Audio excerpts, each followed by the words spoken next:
ត្រូវរៀនធ្វើខ្លួនឲ្យខ្សោយនៅពេលដែលអ្នកលងស្រឡាញ់របស់អ្វីមួយវាជាការពិតដូចជាសម្រស់ខេត្តសៀមរាបនេះអញ្ចឹងខ្ញុំតែងទៅនៅពេលដែលមេឃចុះត្រជាក់ហើយ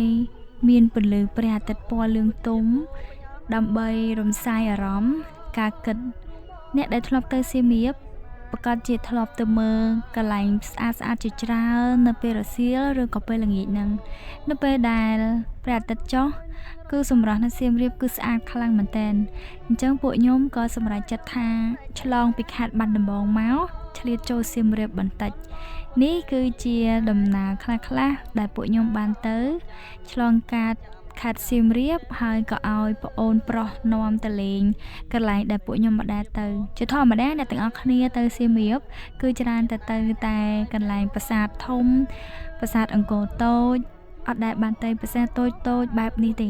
អញ្ចឹងខ្ញុំក៏ឆ្លៀតឲ្យគាត់ជូនឆ្លងកាត់ផ្លូវតូចជាច្រើនទៀតឲ្យធ្វើដំណើរតាមម៉ូតូ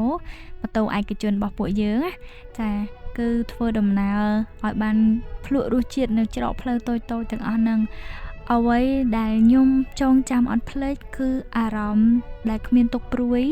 មានតែភាពត្រជាក់ស្រស់ស្រាយគឺមានតែនៅក្រុងសៀមរាបតែប៉ុណ្ណោះហើយវាក៏ជាសេចក្តីសុខនៅក្នុងជីវិតមួយដែរហេតុអីបើខ្ញុំនិយាយថាគឺជាក្តីសុខនៅក្នុងជីវិត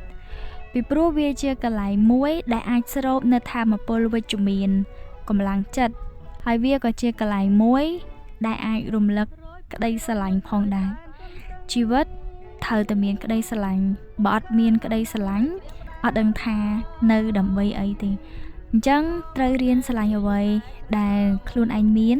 ទោះបីជាវាតូចសម្រាប់គេប៉ុន្តែយើងត្រូវតែឲ្យវាធំសម្រាប់ខ្លួនឯងអញ្ចឹងអ្នកទាំងអស់គ្នាប្រកាសជាមានក្តីសុខហើយបើសិនជាមានអារម្មណ៍អត់សប្បាយចិត្តខ្ញុំក៏ recommend ឲ្យអ្នកទាំងអស់គ្នាទៅលេងសៀមរាបនៅពេលល្ងាចដែរអារម្មណ៍មួយហ្នឹងគឺខ្ញុំពិបាកបរិយាយខ្លាំងមែនតើហើយខ្ញុំជឿថាអ្នកដែលមានទុក្ខឬក៏អ្នកដែលពិបាកចិត្តគួរតែសាក់លបងជិះម៉ូតូឈិលនៅកន្លែងទាំងអស់ហ្នឹងសប្បាយតិចចាមិនបាច់ទៅមួយដៃគូក៏បានបើអាចសាក់លបងទៅម្នាក់ឯងម្ដងមើលតើវាសប្បាយដូចដែលខ្ញុំនិយាយមែនអត់បំភ្លេចទុក្ខមែនអត់ហើយកន្លែងមួយហ្នឹងខ្ញុំតែងតែឆ្លៀតទៅរហូតនៅពេលដែលខ្ញុំអត់សប្បាយចិត្តទោះបីជាវាឆ្ងាយតែឆ្ងល់ខ្លួនឯងដែរតាសៀមរាបតិចស្អាតប៉ុន្តែតម្រាំទៅដល់ព្រោះយើងអ្នកភ្នំពេញតម្រាំទៅដល់គឺចំណាយពេលយូរតែអារម្មណ៍ stress ជានៅលើឡានហ្នឹងមាន power ខ្លាំងមែនតើព្រោះដឹងថាទីតាំងដែលទៅដល់គឺជាកន្លែងដែលខ្លួនឯងស្រឡាញ់អញ្ចឹងរៀនរករបស់ដែលខ្លួនឯងស្រឡាញ់ទៅ